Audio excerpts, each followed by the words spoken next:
안녕하세요. 인사부터 하고 시작하겠습니다.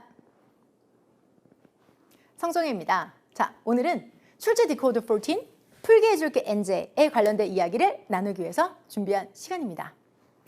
본격 문제풀이가 시작되었습니다. 문제풀이.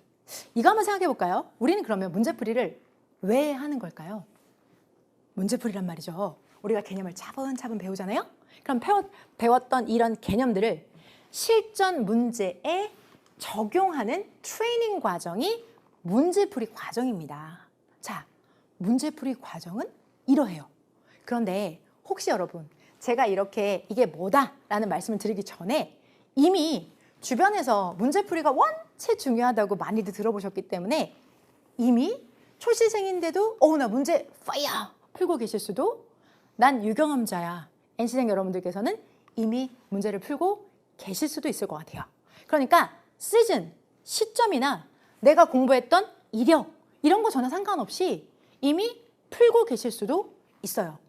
좋습니다. 문제풀이를 하고 계시다. 좋아요. 그런데 있잖아요, 여러분들. 혹시 문제풀이를 하시다가 이런 생각이 잠시라도 불현듯 스쳐갔다면 제 이야기에 집중해 주시기 바랍니다. 문제풀이 시즌이 한참 계속되는 시점, 컨설팅을 할 때 현장 또는 온라인 학생분들이 이런 말씀을 하실 때가 있어요. 선생님, 제가요 문제풀이를 하고 있기는 하거든요. 근데 이 문제가 어떨 때는 좀 많이 맞고 어떨 때는 좀 많이 틀려요. 근데 저도 이렇게 하다 보면은 언젠가는 되기는 되겠죠? 이런 질문을 하시는 경우가 있으세요. 혹시 여러분들 이런 경험이 있으실까요? 여러분, 되긴 될까요? 되긴 될까요? 정확히 말씀드릴게요. 되지 않습니다. 제대로 된 피드백이 없는 상태에서 계속해서 양치기로 문제를 푸는 건 단순한 악순환의 반복일 뿐입니다. 시간은 가고 체력은 떨어지고 나의 경쟁자들은 제대로 된 피드백으로 앞으로 나아가고 있습니다. 자, 24년도 합격생의 플래너를 잠시 보여드리도록 하겠습니다. 24년도 합격생의 플래너는 지금 빼곡히 여러분들 내용이 보이시죠? 이 친구가 이런 플래너를 쓰게 된 배경에는 피드백이 있었습니다. 지금 제 오른손에 들려져 있는 이 피드백 페이퍼가 그에게 제대로 된 플래너를 쓸 수 있게 만들었고, 그리고 국가직에서 합의 결과를 내지 못했던 그가 지방직에서 합격을 할 수 있었던 근거가 바로 피드백 페이퍼, 그걸 근간으로 한 플래너입니다. 자, 여러분 생각해 보세요. 국가직을 마치고 지방직까지의 그 텀 사이에도 제대로 된 피드백을 받는다면 합격으로 그 결과를 바꿀 수가 있다는 거죠. 그런데 본격적인 문제풀이 시즌이 시작되는 이 시점에 제대로 된 페이퍼를 가지고, 피드백 페이퍼를 가지고 여러분이 여러분의 문제풀이를 제대로 보완하고 개선한다면 그렇다면 더 빠르게, 더 안정되게 결과를 낼 수 있겠죠. 그래서 저희 연구실에서는 머리를 모으고 힘을 모아서 국가직 이후에 여러분들에게 합격을 만들어드렸던 피드백 페이퍼를 지금 문제풀이가 본격적으로 시작된 이 시즌에 적용하고자 합니다. 그래서 지금 이 영상은 여러분에게 문제풀이를 하고 계시다면 내가 제대로 된 문제풀이를 하고 있는지, 그리고 지금 시작하실 거라면 그 정확한 기준을 마련해 드리기 위해서 준비한 시간입니다. 문제풀이의 궁극적인 목표는요, 합격이에요, 여러분. 풀이 자체에 그 목표가 있는 게 아니고 그 풀이 자체를 즐기려고 하는 게 아니지 않습니까? 자, 그렇다면 문제풀이에서 우리는 딱 두 가지를 명확하게 파악을 하셔야 됩니다. 내가 풀 문항이 무엇인지, 그리고 나는 그걸 어떻게 풀어 나갈 것인지, 무엇을 어찌 풀 것인지를 정확하게 나눠서 해당 내용을 준비했습니다. 그래서 지금 영상을 보시는 여러분들께서 선생님, 저는요 어떤 문제인지는 선생님을 믿기 때문에 별 걱정하지 않습니다. 그러니 어떻게 접근해야 될지를, 제가 그 악순환의 주인공이거든요. 제가 양치기만 하고 있으니까 제대로 된 피드백 방법, 그리고 문제풀이 방법을 알려주세요 라고 싶으시다면 하우에 해당되는 부분부터 영상을 보시기 바랍니다. 그리고 자, 선생님, 저는 제가 경험자이기 때문에 문제도 좀 볼 수 있습니다. 그래서 어떤 문제를 선생님은 커리로 꾸려나가신지 궁금합니다. 라는 눈으로 보신다면 지금부터 내용에 집중해 주시기 바랍니다. 저는 오늘 크게 두 가지를 이야기할 겁니다. 어떤 문제를 어떻게 풀어드릴 것이냐. 어떻게 해서 중요한 이야기, 근거 중심과 피드백에 대한 이야기가 나갈 건데요. 그 부분이 먼저 궁금하시다면 말씀드렸던 것처럼 러닝타임 참고하셔서 그 부분 먼저 클릭하시기 바랍니다. 우선 저는 지금부터 무엇에 대한 이야기부터 시작해 보도록 하겠습니다. 무엇? 자, 무엇을 풀 것인가에서 우리는 사실의 반대를 보통은 거짓이라고 생각합니다. 하지만 팩트의 반대는 오피니언입니다. 저는 제 의견을 완전히 거세한 상태에서 팩트, 데이터만 가지고 이야기를 합니다. 저의 주관을 완전히 거세한 상태에서 객관을 가지고 이야기를 합니다. 그러면 객관적으로 우리는 그 데이터가 양쪽 손에 주어져 있습니다. 저의 오른손에는요. 출제기조 전환과 관련된 1차 문항이 2차 문항이 준비되어져 있고요. 왼손에는 출제기조 전환전 기출문제 11년차의 480문항이 제 손에 있습니다. 자, 그러면 이 두 문제는 우리에게는 비교 대상이 될 수밖에 없겠죠. 당연히 선생님, 출제기조 전환 예시문제 1차, 2차 발표 이게 더 중요한 거 아닙니까? Yes, right. 맞아요. 그런데 우리는 한 가지 더 그 이면을 들여다봐야만 합니다. 자, 출제기조 전환이 공식적으로 발표가 됐습니다. 자, 그런데 그 발표 누가 했나요? 기조가 전환되고 유형이 변한다는 그 발표를 누가 했나요? 인혁처에서 발표를 했습니다. 그 인혁처는 여전히 출제처입니다. 그렇다면 지금까지 기출문제는 우리는 싸그리 모른 척 해야 되고 보지 말아야만 하고 등 돌려야만 하는 것이 맞을까요? 생각해 볼 필요가 있죠. 출제 유형은 바뀌었지만 기관은 여전히 인사혁신처입니다. 고로 1, 2차 문항은 우리에게 기준이 됩니다. 그러나 기출문제에서도 우리는 반드시 보아야 될 부분이 있습니다. 자, 보시죠. 출제 데이터 40문제를 면밀하게 분석합니다. 문법, 어휘, 생활영어, 독해, 단어가 몇 개 쓰였는지, 기존 기출과 연결이 되는지, 단락은 몇 단락으로 이루어져 있는지, 그리고 오고 가는 대화의 횟수는 무엇인지, 사용되어져 있는 기출의 어휘 범위는 어디까지인지를 칼같이 분석합니다. 그 분석한 것을 기준으로 우리의 데이터베이스는 인혁처의 480개의 문항을 선별하는 과정이 필요합니다. 그 선별은 단순하게 형태만을 가지고 진행해서는 안 됩니다. 형태를 가지고 진행한다면 외형상의 분류? 유형? 살아남은 유형만 풀면 되는 거 아닌가요? No. 유형, 껍데기는 죽었지만 내용은 살아있는 것. 내용은 시퍼렇게 살아있는 것들이 있습니다. 그것에 대한 기준은 내용상의 기준이 첫 번째 출제 포인트, 업무 능력 관련선, 소재, 어휘 난도, 지문에 사용된 어휘 개수, 그 밖에 공개할 수 없는 몇 가지 것들. 이 기준이 되어야만 합니다. 그 기준을 가지고 우리는 선별적으로 문제를 풀어내어야만 합니다. 자, 이걸 벤 다이어그램으로 제가 좀 보여드릴게요. 분량을 좀 보실 수 있게. 출제기조 예시문항 데이터가 이만큼이라고 할게요. 그러면 이전에 출제처가 인혁처였던 기출문제는 이만큼에 해당이 됩니다. 그러면 아까 말씀드렸던 그 기준에 부합하는 문제가 따단딴 교집합으로 존재하겠죠. 해당 교집합에 해당되는 문제를 우리는 살아있는 기출들, 살아남은 기출이라고 하겠습니다. 그에 비해서 자, 교집합에 해당되지 않은 기출들은 죽은 기출이라고 하겠습니다. 자, 그렇다면 죽은 기출은 내버려 두셔도 됩니다. 하지만 살아있는 기출은 반드시 푸셔야만 합니다. 왜? 출제처는 여전히 인혁처이고 그들의 손길이 닿았던 문항이기 때문이죠. 고로 여러분이 앞으로 푸실 문제는 what? 2개입니다. 자, 살아남은 기출 플러스 출제기조 전환에 딱 맞는 예상 문제. 이게 여러분들이 25년도 시험 대비를 철저하게 안전하게 하는 방법입니다. 자, 그렇다면 살아남은 기출 알겠습니다, 선생님. 그런 기출 문제를 풀 건데요. 예상 문제, 그 예상 문제는 어떤 것들이죠? 구체적으로 보여드리도록 할게요. 저희 연구실에 컴퓨터 바탕화면에 저희가 쓰고 있는 폴더에 바탕화면에 깔려있는 파일이에요. 실제로 저희 파일을 그냥 캡처해가지고 왔어요.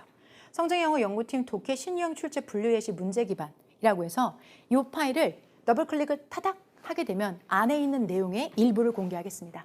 실제 1차와 2차의 차이를 대동소이하다, 별 차이가 없다고들 말씀하십니다. 아니에요. 별 차이가 없지만 그 차이가 차이를 만듭니다. 왜? 지금 컷오프가 올라가고 있는 이 시험에서 자, 결과적으로는 한 문제, 두 문제가 합부를 결정할 것인데 1, 2차의 차이를 그냥 두루뭉술하게 비슷한 난이도, 평이한 난이도라고 간다면 어떻게 남들과 나의 차이를 만들 수가 있을까요? 시험의 본질은 내가 남들보다 하나 더 맞는 것이 시험의 본질입니다. 그러면 치밀하게 까다롭다시피 분석을 해야 되겠죠. 단어 안에 들어간 단어의 개수, 선지가 한국어인지 영어인지, 이 웹사이트의 지문이 어느 웹사이트에서 왔는지, 그리고 출제자는 여기서 단락을 몇 번 바꿨는지, 글의 전개를 몇 개인지, 이런 식의 방식으로 아주 철저히 분석을 해서 그 치밀한 분석 속에서 만들어지는 게 바로 이 파일 안에 들어가 있는 예상 문제입니다. 하나씩 보여드릴게요. 자, 실제 독해 신유형 문항입니다.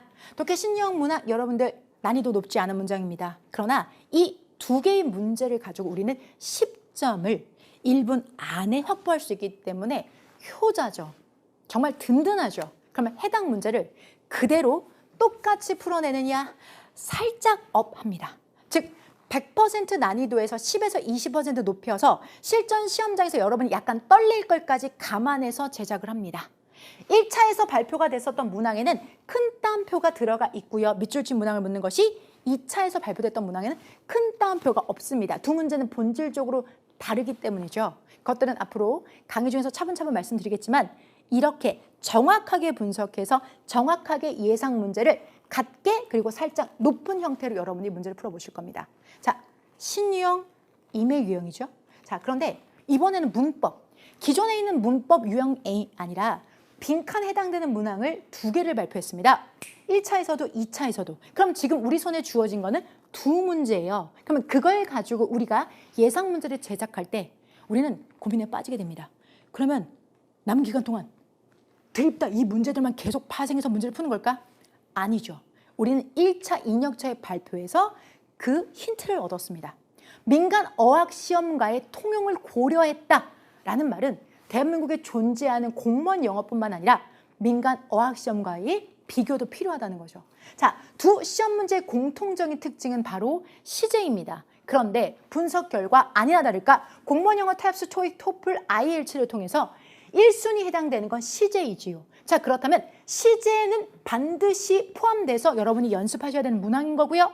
시제뿐만 아니라 2순위, 3순위, 4순위, 5순위를 통해서 공통되게 반복되는 것들은 문제로 꼭 경험하시고 들어가셔야 되죠. 그게 바로 예상 문제에 해당이 됩니다. 신규 제작 예상 문항에서는요.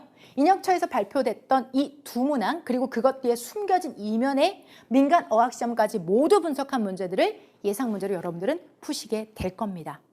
문법 영역을 이렇게 접근합니다. 그리고 상하영어 영역입니다. 실제로 오고 가는 대화인데요. 메신저 유형은 외형적인 변화가 눈에 띄는 부분이지 사실 난이도는 높지 않습니다. 그러나 그 외형상의 변화를 충분히 여러분이 경험하실 수 있도록 똑같이 구현해내면서 실제 이것들이 우리가 직무 능력과 관련된 연습을 하실 수 있도록 관세청에서 나올 수 있는 대화, 그 밖에 다양한 상황들에 대해서도 준비했습니다. 그리고 실제 교재 여기 일러스트 있죠? 이 동그란 일러스트 안에 들어가는 인물들은 손톱 반만한 사이즈로 들어가요. 그런데 모든 상황에 맞는 그런 캐리커처들을 직접 제작하고 저희 직접 제작한 것. 한 문항도 동일한 캐릭터로 돌려쓰기 한 부분이 없습니다. 단순하게 일러스트가 중요한 게 아닙니다. 그 일러스트 하나하나에 마저도 캐릭터를 보았다면 그 대화 속의 상황 속의 캐릭터들과 그리고 대화의 내용들에는 얼마나 섬세한 분배가 들어갔을까요? 그런 문항들을 여러분들을 푸는 겁니다. 자, 실제 이렇게 문제를 푸는 것에 대해서 무엇에 대한 답은 저는 이미 완료를 했습니다. 무엇은요? 기존에 살아남은 기출 그리고 섬세하게 만들어지고 치밀하게 분석되어진 예상 문제들 이것들을 가지고 여러분들은 디코드 14을 여러분과 제가 함께 할 겁니다. 첫 번째 질문에 대한 답은 드렸습니다. 무엇을 하겠는가? 무엇은 살아있는 기출과 철저한 분석을 통한 예상 문제를 통해서 14가지 유형을 분석하는 디코드 14을 진행할 예정입니다. 자, 그러면 이제 두 번째 답을 드리도록 하겠습니다. 디코드 14을 푸는 것은 무엇에 대한 대답이라면 그럼 이 디코드 14을 가지고 어떻게 풀어갈 것인데? 라는 질문이 두 번째로 올 수가 있겠죠. 자, 그러면 지금부터는 그 어떻게에 대한 답을 드리도록 하겠습니다. 실제로 여러분, 저는 이 시험의 과정이 출제자분들은 방패, 그리고 여러분들은 창과 같은 과정이라고 생각합니다. 자, 출제자는 어떻게든 인코드, 복잡하게 코드를 짜려고 하는 거고요. 우리는 어떻게든 디코드, 그것들을 풀어내려고 하는 창과 방패의 대결이라고 보여집니다. 자, 그러면 우리의 디코드는 단순하게 이 방패를 계속 뚫는다고 찍는다고 해서 열리지 않습니다. 반드시 전략을 가지고 약점 포인트를 찔러야 되는데 그 부분이 바로 여러분들 근거 중심 문제풀이와 그리고 피드백 페이퍼입니다. 아무데나 찌르면 안 됩니다. 급소가 해당되는 부분, 그게 바로 근거입니다. 그리고 내가 틀렸다면 그냥 멈추는 것이 아니라 그냥 채점하고 오답으로 정리하는 것이 아니라 왜 틀렸는지, 어떻게 하면 나중에 맞을 수 있는 건지, 내가 최대 이 영역에서 몇 점까지 내가 거머쥘 수 있는지, 이것들을 연습하는 과정은 우리 피드백 페이퍼를 통해서 계속해서 순환해 나가는 과정입니다. 자, 기억하세요. 근거 중심 문제풀이 그리고 피드백 페이퍼를 통한 제대로 된 보완, 이 두 가지가 우리 어떻게에 대한 answer, 답입니다. 실제 이런 과정을 통해서 여러분들은 선순환을 계속해서 반복하면서 점수가 올라가는 우상향의 모습들을 만들어내는 것이 이 과정을 통해서 궁극적으로 제가 여러분에게 드리려고 하는 과정의 내용입니다. 실제로 보여드려야 되겠죠. 그래서 문제를 직접 보여드리도록 할 건데요. 문법 문제입니다. 빈칸 유형이죠. 출제 포인트 나열된 것만으로도 무척 잘한 거예요. 그런데 단순하게 포인트 나열이 아니라 이 문제를 풀기 위한 근거가 어딘지 정확하고 명료하게 표시해 드릴 겁니다. 좀 자세하게 한번 보여드릴까요? 실제 여러분들이 문장을 분석한다고 합시다. 그러면 여러분들은 실제 강의를 수강하기 전에 스스로의 문제풀이를 한번 적용해 보세요. 그런데 그냥 정답을 찾아오는 것이 아니라 근거를 정확하게 찾아오시는 거죠. 나는 이 부분이 정답이라고 생각해. 그리고 나의 근거는 여기야. 여기가 will 동사원형이니까 여기도 will 동사원형 예쁜데? 라고 생각해서 여러분이 이렇게 근거를 찾아가지고 오시면, 자, 제가 수업 시간에 여러분에게 이건 말이에요, 여러분들. 여기는 will finish에 대한 근거는 by the time이에요. by the time은 시간의 부사절이거든요. 그럴 때는 미래 시제를 못 쓰고 현재 시제로 쓰셔야 되니까 얘는 오답이고요. 이 will finish는 finishes로 고쳐주셔야 돼요. 자, 이거에 대한 건 단순하게 정답을 맞고 틀리고만 보시지 마시고 우리 보완해 나갈까요? 자, 우리 문법 기준으로 한다면 SAB 전략의 S급 출제 포인트 31번 시간 조건의 부사절을 공부하시면 됩니다. 라고 해서 명료하게 말씀드려요. 단순하게 OX에 채점을 하려고 우리가 만난 게 아니에요. 제가 문제를 푸는 기전과 여러분이 문제를 푸는 기전을 계속해서 동기화시켜야 돼요. 100% 일치할 때까지 계속해서 제대로 된 동기화, 이게 선순환입니다. 그래서 여러분들도 시험장에 가서 오류 없이 실패 없이 맞추는 게 목표죠. 그 과정에 자, 여러분의 근거와 저의 근거가 그대로 동일해지는 과정이 필요한 겁니다.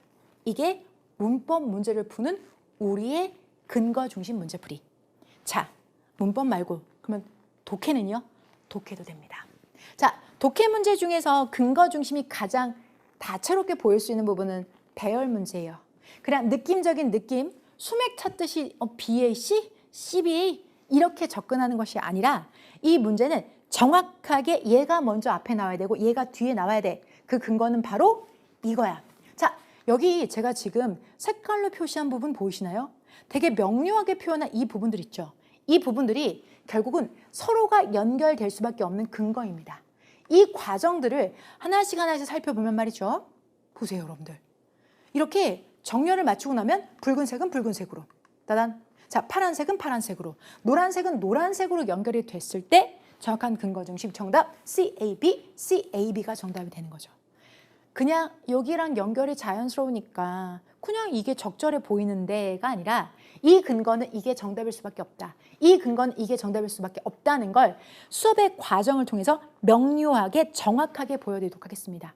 시험장에 들어간 여러분들은 형광펜이 아니라 이미 눈에 완전히 익숙하게 발라져 있는 이 방식으로 근거 중심으로 문제를 풀게 되실 겁니다. 이렇게 푸는 과정이 바로 디코드 14의 어떻게 해당이 되는 부분입니다. 자, 이런 근거 중심 문제풀이를 통해서 여러분이 풀 회차는 바로 이와 같습니다. 각 영역별로 독해, 문법, 어휘, 생활영어가 그 비중에 따라서 2회차 또는 3회차로 총 36회차가 준비되어져 있는데요. 회차별 열문항이 집중적으로 하나의 영역을 연습하실 수 있도록 준비되어져 있습니다. 자, 유형별 집중 문제풀이가 가지고 있는 장점은 그 회차는 내가 이 문제를 내 전략을 적용해봐요. 내 근거 중심을 적용해봤는데 1번 틀렸어. 오케이. 2번 적용해봐. 틀렸어. 3번 맞을 뻔했는데 틀렸어. 4번 맞았어. 5번 다시 한번 굳혀. 6번 확실히 내 거 만들기. 즉 될 때까지 그 유형을 연습해 볼 수 있다는 거죠. 그리고 나서 2회차에 들어가면 조금 더 업그레이드된 문제로 다시 한번 나는 시련을 맞이하고 적용, got it. 이런 과정들을 집중적으로 연습할 수 있기 때문에 유형별 집중 문제 풀이부터 먼저 시작합니다. 첫 번째, 약점을 알 수 있다는 것, 그리고 시간 관리가 될 수 있다는 것, 그리고 보완이 명료하다는 것의 장점이 유형별 집중 문제 풀이입니다. 자, 이런 유형별 집중 문제 풀이의 보완의 가장 중요한 부분은 바로 이거 피드백 페이퍼입니다. 이 피드백 페이퍼를 통해서 단순하게 문제 풀이하고 선생님 수업 듣고 채점하고 나가는 것이 아니라 내가 부족한 부분을 반드시 보완할 수 있는 객관적 지표가 될 것인데요. 실제 이 과정을 조금 크게 한번 보여드리도록 할게요. 자, 1단계, 2단계, 3단계 여기 보이시는데 좀 더 크게 보여드리도록 할게요. 자, 우선 디코더 14의 피드백지는 이렇게 구성되어져 있습니다. 첫 번째, 여러분이 틀린 문항들을 객관화합니다. 두 번째, 그 객관화를 통해서 여러분들이 내가 보완해야 될 부분을 명료하게 하는 거고요. 그리고 마지막에 그 보완할 부분들을 개선해 나가는 과정. 이 과정을 겪고 다음 회차, 다음 문항에 들어가시는 거죠. 실제 이 내용을 확대해서 보여드리면 1단계, 2단계, 3단계 저는 지금 주제 요지 문제인데요. 자, 지금 주제 요지 문제 보면은 정답 부분 외에 내가 1번을 오답을 골랐어? 그건 어휘가 약하기 때문이에요. 3번을 몰랐어? 제대로 된 해석이 약했다는 거예요. 자, 근데 예를 들어서 2번에 4번을 골랐다? 이 오답은 논리가 약하기 때문입니다. 실제로 그러면 1회차에 해당되는 걸 10문항을 모두 다 이렇게 페이퍼를 통해서 우리가 통계를 내고 나면 우리한테 남는 것은 바로 이런 내용이 남게 되는 거죠. 자, 실제 하나 예시를 여러분들 보여드리도록 할게요. 자, 이 주제 요지를 풀고 난 다음에 여러분들이 이걸 통해서 내가 전체적으로 10문항에 보니까 어휘가 7개고 해석 구문이 2개고 논리가 3개야. 그러면 이 친구는 해석과 구문에 대한 연습뿐만 아니라 계속해서 뭐도 같이 보완해야 되는 걸까요? 어휘도 보완해 나가면서, 즉 어휘 회독을 함께 진행하셔야만 하는 상황입니다. 예를 들어서 여러분들 어떤 학생분들은 자, 선생님 제가 좀 논리가 부족한 것 같아요 라고 말씀하시는데 막상 이 페이퍼를 돌려보면 해석 구문이 7개, 논리는 2개, 어휘는 5개가 나왔다고 합시다. 자, 그렇다면 이 친구가 말하는 논리가 아니라 이 친구는 지금 정확한 문장 해석이 안 되기 때문에 오류를 불러오는 겁니다. 그런 과정들을 지표화할 수 있도록 만들어 놓은 것이 바로 이 페이퍼입니다. 그럼 이 페이퍼는 단순하게 내 약점을 이렇게 분석하는 걸로 끝이 날까요? 아니죠. 약점을 분석했으면 반드시 보완을 해야 되겠죠. 자, 정혜생 코멘트, 어휘가 부족한 여러분들, 해석이 부족한 여러분들, 논리가 부족한 여러분들은 언제까지 무엇을 해야 되는지를 아주 자세하게 상세하게 피드백 페이퍼를 통해서 제공합니다. 이 과정을 겪고 다음 시간에 와서 앉아있는 것과 그렇지 않은 것에는 차이가 벌어지기 시작합니다. 그 차이가 합과 부를 결정합니다. 그렇기 때문에 이 페이퍼는 이렇게 여러분들이 활용하시는 겁니다. 실제 제가 지금 뭘 보여드렸냐면 독해를 보여드렸어요, 여러분들. 그런데 이번에는 자, 문법이에요. 근데 문법 피드백지는 더 세밀해요. 더 상세해요. 자, 실제 여러분들이 어떤 문제를 풀었어요? 그런데 맞고 틀린 것 말고 모든 선택지에 대한 분석을 하실 수 있게 잡아드려요. 그러면 실제 한 회차를 풀면 여러분이 받을 수 있는 피드백 페이퍼는 이래요.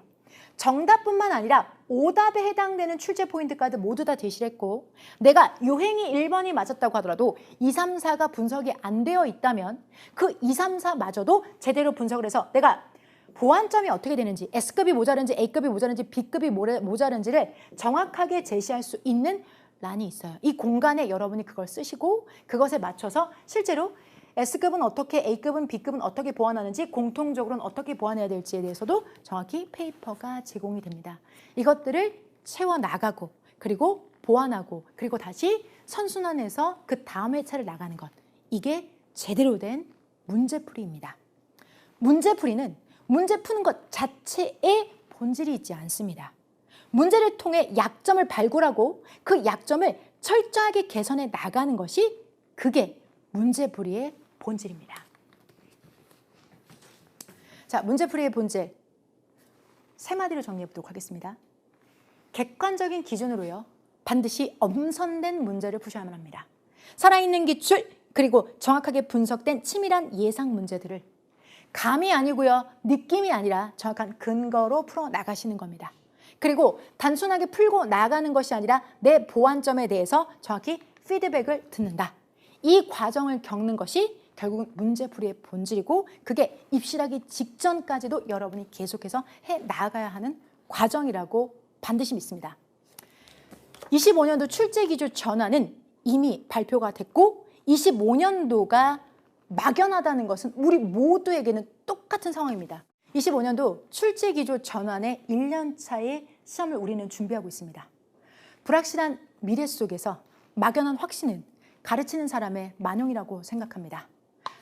25년도 출제기조 전환 속에서도 확실한 기준을 가지고 저와 저희 팀은 이미 준비를 마쳤습니다.